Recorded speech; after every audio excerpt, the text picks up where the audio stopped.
Bonjour, alors aujourd'hui, on va parler d'un temps que tu utilises déjà, mais que tu ne connais peut-être pas et qui est très pratique. Et si tu ne l'utilises pas, ben vraiment, il faut s'y mettre. Ça s'appelle le subjonctif présent. J'ai dit que c'était un temps, mais je me suis trompée, c'est pas un temps. Le subjonctif présent, c'est un mode. C'est un mode qu'on utilise pour exprimer un souhait. Donc, par exemple, elle souhaite que tu viennes. Ça peut exprimer aussi une volonté, comme par exemple, je veux qu'ils écoutent. Ça va exprimer un doute, comme vous doutez que nous puissions terminer à temps? Ça va aussi exprimer une crainte, comme on craint que vous fassiez mouiller, une peur, tu sais. Et ça va aussi exprimer une nécessité. Puis ça, on l'utilise vraiment souvent, tu l'entends. Il faut que vous apportiez vos livres, il faut que vous veniez demain. Donc, habituellement, quand tu commences avec il faut que, ben, tu vas mettre du subjonctif après. Comment le reconnaître? Le subjonctif, comment le reconnaître?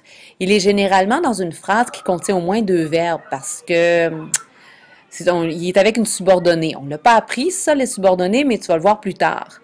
Il est souvent, même presque toujours précédé de la conjonction que. Et comme par exemple, tu vois, tu dois rentrer avant qu'il ne fasse sombre. Ben, ta phrase a deux verbes, hein? Tu dois rentrer. Puis ensuite de ça, il y a ta subordonnée qui dit avant qu'il ne fasse sombre. Et comme ton verbe au subjonctif est dans la deuxième, puis qu'il y a la conjonction qui est là, c'est pour ça que lui, il est conjugué au subjonctif. Ça va? Tu me suis? Bon, on continue. Tu as dû remarquer qu'il y a une drôle de forme. Puis c'est ce qui fait sa beauté d'ailleurs. Donc, comment le former? Bien, premièrement, tu vas prendre ta conjonction que. Tu vas mettre ton pronom. Puis ensuite, tu vas mettre le verbe conjugué de la façon suivante. Pour savoir comment conjuguer ton verbe, tu prends le radical d'un verbe à la troisième personne du présent de l'indicatif.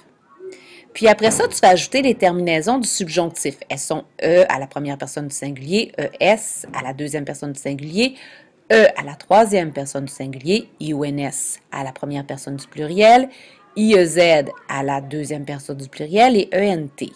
Et ça donne ça. Tu vois, pour le verbe chanter, ben, au présent de l'indicatif, c'est il chante.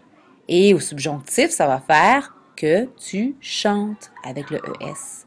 Pour le verbe finir, les verbes en IR qui se conjuguent comme finir, alors ils finissent, ça c'est à la troisième personne du pluriel au présent de l'indicatif, ben, ça fait au subjonctif, là j'écris que nous finissions. Ça va? Bon, pratique-toi, je t'ai donné des exercices et c'est à ton tour. Ce n'est pas compliqué, puis il est vraiment joli. Bonne chance!